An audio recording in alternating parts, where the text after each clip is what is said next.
Did you know that freshly milled flour contains 40 of the 44 essential nutrients to life? It also has live enzymes, fiber, and a lot of trace minerals and vitamins. Hi, I'm Elena. I've been baking bread for the better part of the last 15 years. And I've experimented with various recipes. I've tried making it in the bread machine. I've tried kneading it by hand, adding ingredients, taking them away. And I finally feel like I've developed the perfect recipe that works each time. I always make my bread with freshly milled flour because it's like a multivitamin for my kids and my whole family.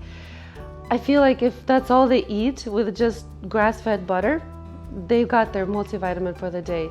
And that's so much easier than trying to make them eat broccoli. This recipe is so easy. It really takes me about 15 to 20 minutes in the morning to get it started. Just about the same amount of time that it takes me to brush my teeth and do my bed. I start with a cup and a half of warm liquid, and it can be milk, warm water, kefir, whatever you have on hand. Doesn't really make too much of a difference. I've tried all kinds of things and it still comes out great. I add hot water to make it the proper temperature, and you want to get to 1.5 cups. There we go. That's perfect now. It's warm to the touch, not too hot, and not cold straight from the fridge. That's not good either. Add a tablespoon of yeast, active dry yeast. And then we add our honey. I always add honey. You can add sugar. I've done it both ways, so it comes out beautifully either way. But honey has live enzymes as well as trace minerals, and it's just good for you. And if you notice, this honey's a little weird because it's been sitting there for a while. Not my favorite honey. I save the best honey for the table, for when we have company or when we're drinking tea. And this one I can use in my bread baking because it still comes out perfect. Use the weird honey for your bread and save the good honey for the table. This is a 1/2 cup of honey. Kind of give it a little stir. You want it to leave it on the countertop for about 5 to 20 minutes. I've actually left it sitting there for like an hour once because I had to go away and do something. Totally forgot about it, came back, and it still came out perfect, so it's not a big deal. What you're looking for is for it to become activated, and you'll see when the yeast becomes activated, it kind of wakes up and starts to bubble. So while this is sitting here on the countertop, we can go ahead and mill our flour. And it's so easy these days. We have these very, very easy electric green mills. I have a Wonder Mill. This is one of the more budget-friendly options out there.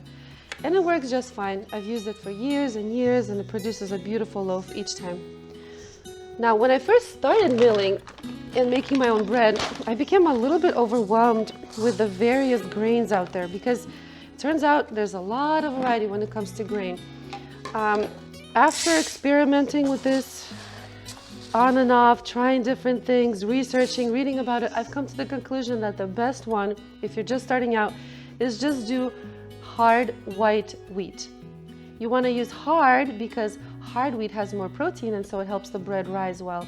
Soft wheat you want to use for quick breads such as muffins, scones, waffles, banana breads, things that don't require a rise. And you need about a cup of wheat to produce 1.25 to 1.5 cups of flour. So we're gonna do 4 cups, maybe 4.25 for this recipe, just like that. Make sure it's attached properly.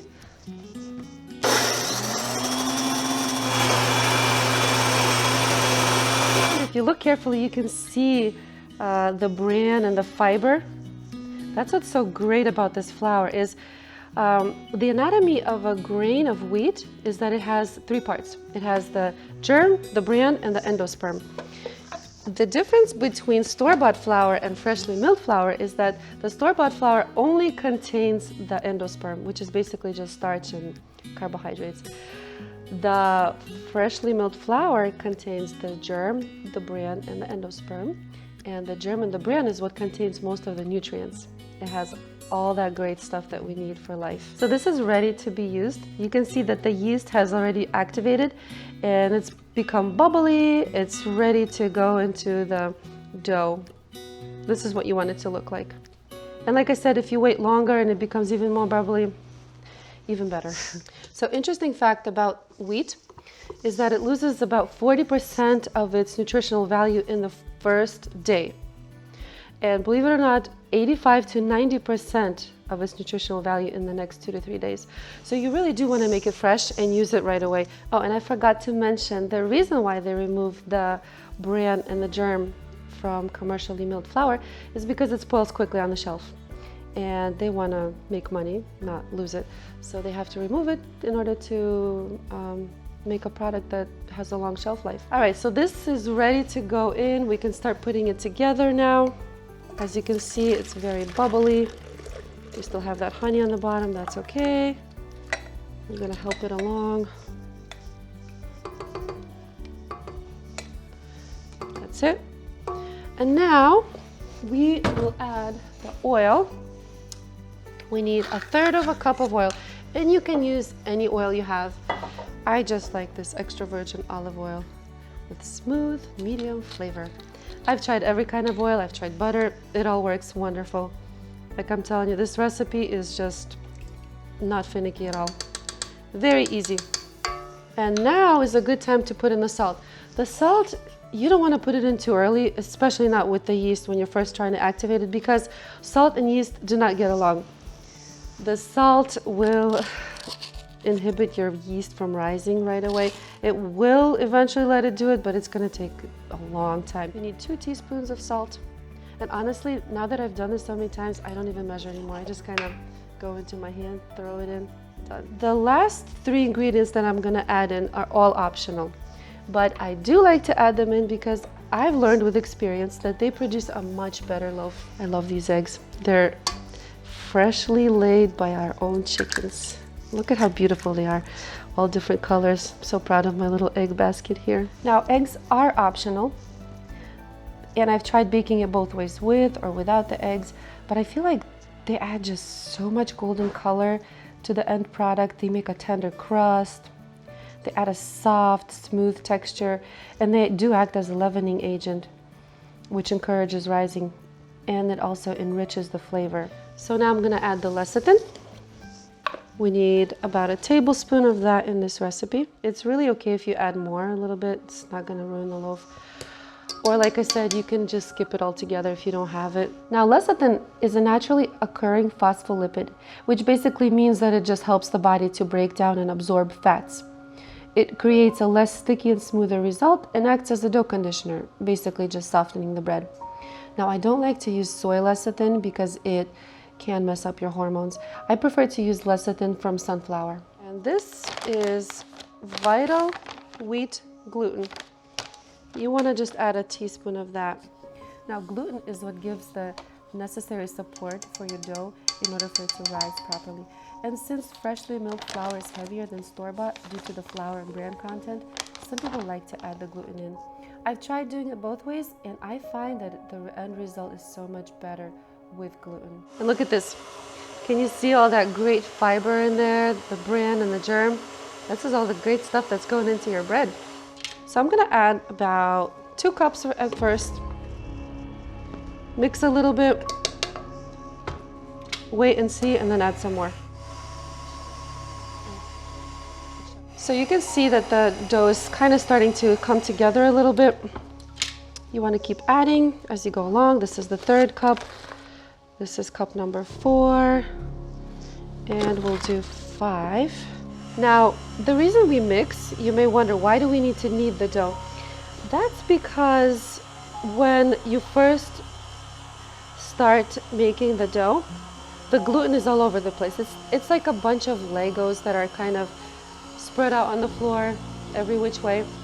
And while you're kneading it, they start to kind of line up into chains and form this gluten matrix. If you look at it under a microscope, it's so cool. It kind of looks like a net. The gluten strands are evenly spread throughout. They're kind of like an even net.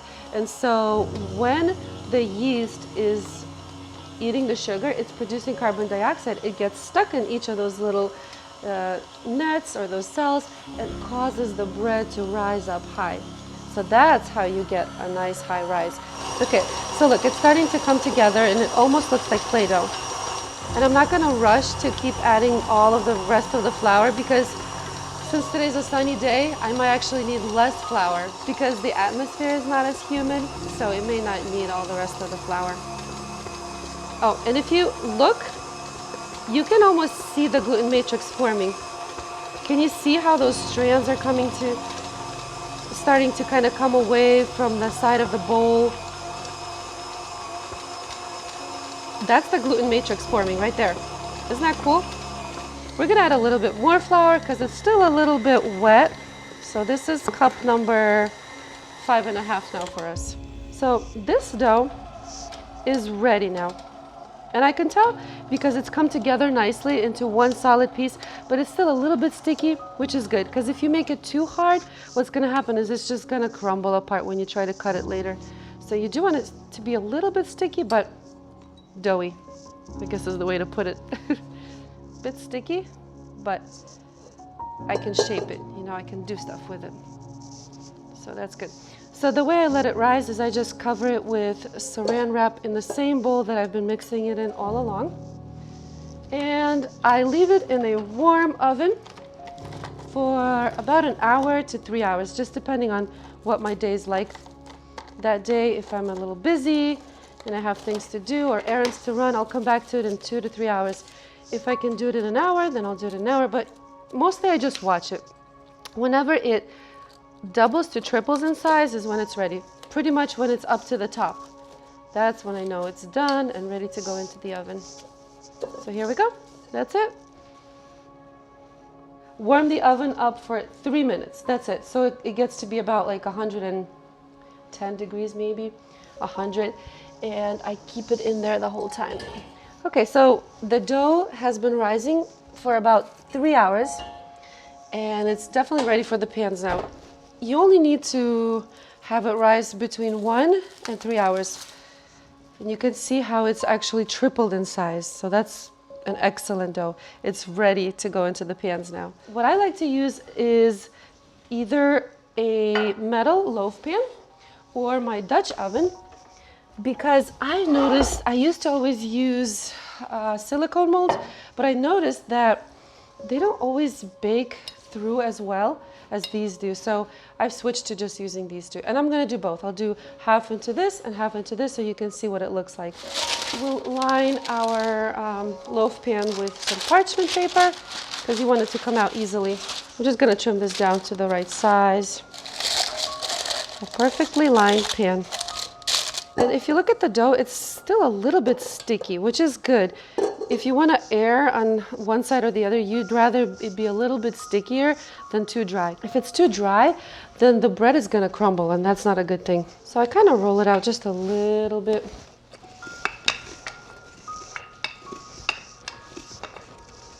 And then you want to roll it tightly so that there's not any air bubbles between the layers. Tuck in the ends underneath, kind of just make it look a little bit prettier. Try to make it fit right in there. And you don't need to grease the pan. It should come out easily enough. I kind of smush it down a little bit because it's still gonna rise. We're gonna give it another quick rise.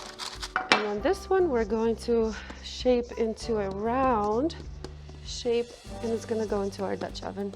Now, if you'd like, this is the point at which you can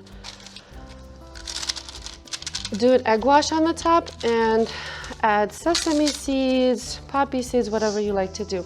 But I ran out of sesame seeds at the present moment, so we're not gonna do that. So now it goes back into the oven, probably about 30 to 40 minutes. You gotta kind of watch it.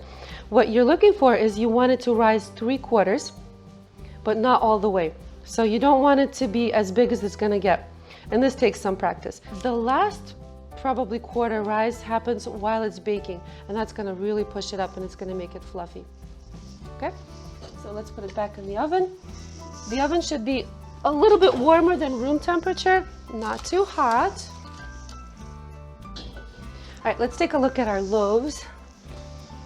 Ah, they're so beautiful. Look at these perfect loaves of bread. Look at how nicely they rose. They pretty much, what, tripled in size? Yeah, look at this one. These are both going to be beautiful loaves of bread. So at this point is when you want to turn on the oven, because it still has a little bit of rise left. It's not quite done, but it's about like 80% there. So we're going to turn it on to 350 and leave it for about 30 to 40 minutes. You just gotta keep an eye on it. This is where something that comes with experience. But you wanna make sure it's baked through, but not rock hard. That's not good either. So it's been exactly 30 minutes now. And let's take a look at what we have in here. Look at these beautiful loaves. They're perfect. Look at how well they've risen. Nicely browned on the top. And if you feel like it's browning too quickly, which I feel like my oven does a little bit, you can always just cover it with a lid or make a loose foil tent on the top to kind of keep it from burning too hard, because it's kind of crusty on the top, but very soft inside.